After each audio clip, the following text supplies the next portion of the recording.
عبادی انی فانی قریب۔ اللہ نے یہاں بھی اپنے قرب کا تذکرہ کیا ہے کہ ایک عام قرب ہے میرا جو ہر بندے کو میں نے عطا کر رکھا ہے۔ اللہ فرماتا ہے کہ محبوب تجھ سے میرے بارے میں میرے بندے سوال کرتے ہیں تو ان کو بتا دے کہ میں تمہارے پاس پاس ہی ہوں، قریب قریب ہی ہوں۔ حضرت غوث اعظم کہتے ہیں کہ میں نے تصورات میں رب سے پوچھا کہ یا اللہ تجھے کہاں تلاش کروں، تو کہاں ملے گا؟ تو اللہ رب العزت نے ارشاد فرمایا کہ میرے بندے اگر مجھے تلاش کرنا چاہتا ہے تو بندہ مومن کے ٹوٹے ہوئے دل میں رہتا ہوں، شکستہ دل وہ ہے جو میری آماجگاہ ہے۔ اگر مجھے ڈھونڈنا ہو تو اس دل میں ڈھونڈ لے جو دل ٹوٹا ہوا ہے، شکستہ ہے، لوگوں کا ستایا ہوا ہے، مظلوم کا دل ہے۔ اللہ فرماتا ہے اس مظلوم کے دل میں میرا بسیرا ہوا کرتا ہے، اس مظلوم کے دل میں میرا بسیرا ہے۔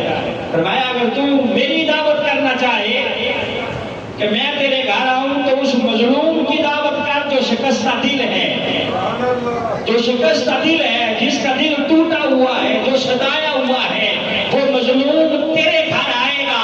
گویا وہ مظلوم تیرے گھر نہیں آیا، رب فرماتا ہے کہ میں تیرے گھر آ گیا ہوں، کیونکہ اس کے دل کے اندر اللہ فرماتا ہے کہ میرا بسیرا ہے۔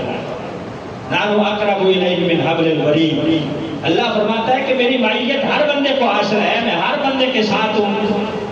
اسی طرح ایک خاص معیت کا بھی اللہ نے تذکرہ فرمایا۔ ایک تو یہ اللہ رب العزت کی معیت ہے نا، ہر بندے کے ساتھ ہے۔ دوسرا فرمایا خاص معیت بھی میں کسی کسی کو عطا کرتا ہوں۔ یا اللہ کس کو عطا کرتا ہے؟ فرمایا جو میرا ذکر کرتا ہے میں اس کا ہم نشین بن جاتا ہوں۔ جو میرا ذکر کرتا ہے میں اس کے پاس آ کے اللہ فرماتا ہے اپنی شان کے لائق بیٹھ جاتا ہوں، میں اس کا ہم نشین بن جاتا ہوں، اس کی مجلس میں آ جاتا ہوں۔ اسی لیے کہتے ہیں کہ اولیاء کرام کی مجلس میں بیٹھنے والا کبھی محروم نہیں رہتا۔ یہ مجلس وہ ہے کہ جہاں اللہ فرماتا ہے میری خاص توجہ ہوتی ہے، میں اس مجلس میں موجود ہوتا ہوں جو میرے بندوں کی مجلس ہوتی ہے۔ لہذا اس لیے فرمایا نبی پاک نے کہ ان کی مجالس میں بیٹھا کرو، ان کا ہم نشین کبھی شقی القلب نہیں ہوتا، کبھی محروم نہیں ہوتا، کیونکہ یہاں اللہ کا بسیرا ہوتا ہے۔ رب فرماتا ہے کہ مجھے تلاش کرنا ہو تو شکستہ دل میں تلاش کیا کرو اور میرا ذکر کرنے والے میں تلاش کیا کرو۔ جب بندہ مجھے ذکر کرتا ہے تو میں اس بندے کا ہم نشین بن جاتا ہوں۔ فرمایا اِنَّا ظَنَّ عَبْدِي بِی، اللہ نے فرمایا کہ میں بندے کے گمان کے مطابق ہو جاتا ہوں۔ بندہ جس طرح مجھے گمان کرتا ہے میں ویسا ہی اس کے ساتھ معاملہ کرتا ہوں۔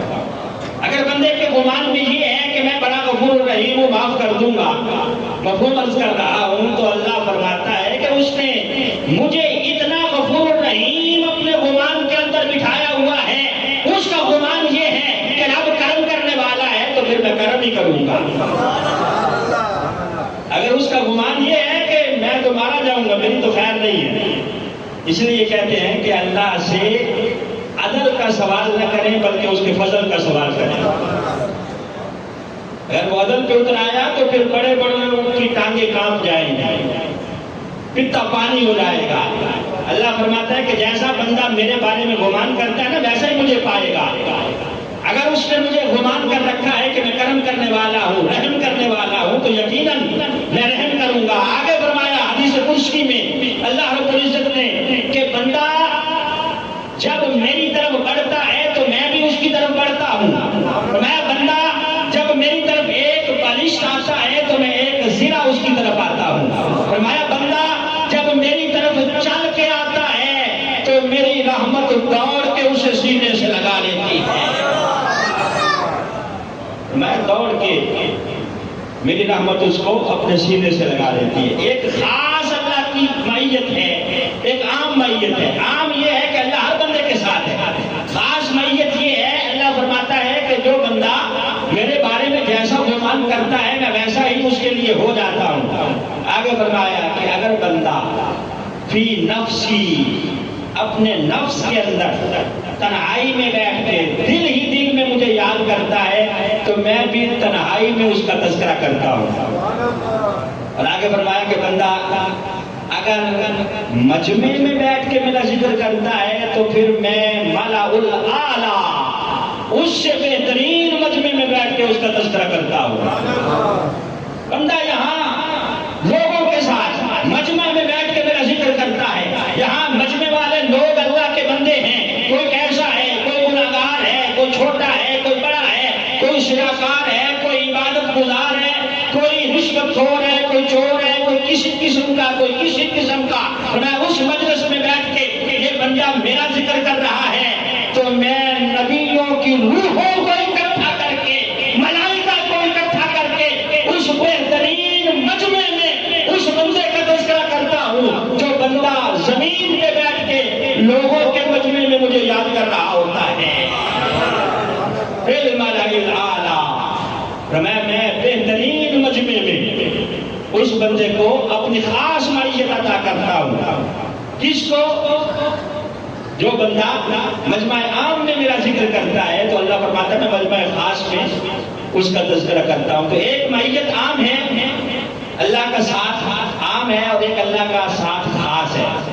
اسی طرح علم ایک عام علم ہے جو بندہ محنت سے حاصل کرتا ہے، اور اللہ فرماتا ہے فوق کل ذی علم علیم، ہر علم والے کے اوپر بھی ایک علم والا ہوتا ہے۔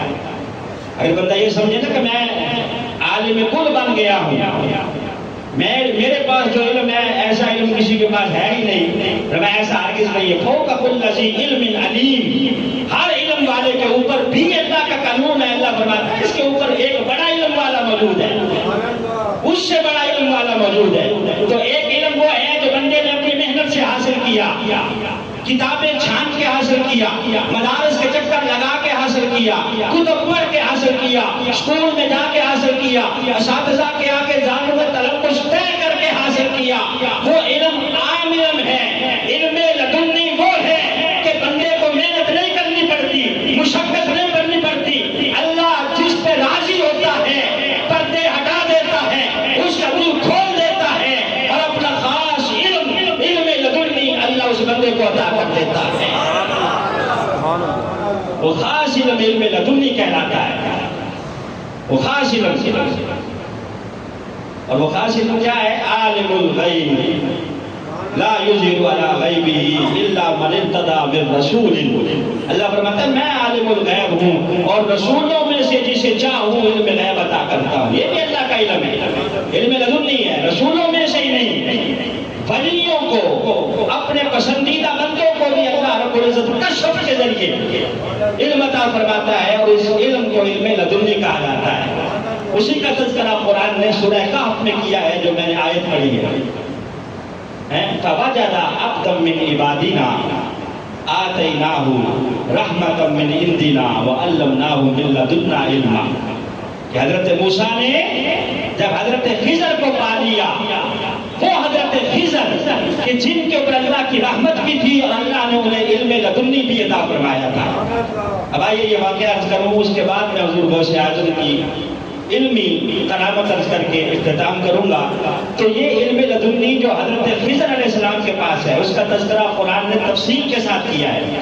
حضرت موسیٰ علیہ السلام آپ بنی اسرائیل کو خطاب کر رہے ہیں، مسائل سمجھا رہے ہیں، سمجھاتے سمجھاتے ایک شخص کھڑا ہو کے کہنے لگا کہ اے اللہ کے نبی حضرت موسیٰ، آپ یہ ارشاد فرمائیں کہ اس روح زمین پر سب سے بڑا عالم کون ہے؟ اس روح زمین پر اس وقت سب سے زیادہ علم والا کون ہے؟ تو حضرت موسیٰ علیہ السلام چونکہ اللہ کے نبی تھے فرمایا آنا، اس وقت میں اللہ کا نبی ہوں روح زمین پر، تو میں ہی سب سے بڑا عالم ہوں، مجھے اللہ رب العزت نے علم عطا کر رکھا ہے، خزانے علم کے اللہ نے مجھے دیے ہیں، لہذا میں ہوں جو سب سے بڑے علم والا ہوں، زیادہ علم رکھتا ہوں۔ جب حضرت موسیٰ علیہ السلام نے اپنے علم کے مطابق جواب دیا، اور یقیناً ان کے علم کے مطابق یہی جواب تھا کہ روح زمین پر اللہ کا نبی جو ہوتا ہے وہ سب سے بڑا عالم ہوتا ہے۔ آپ اس وقت اللہ کے نبی تھے تو فرمایا میں سب سے زیادہ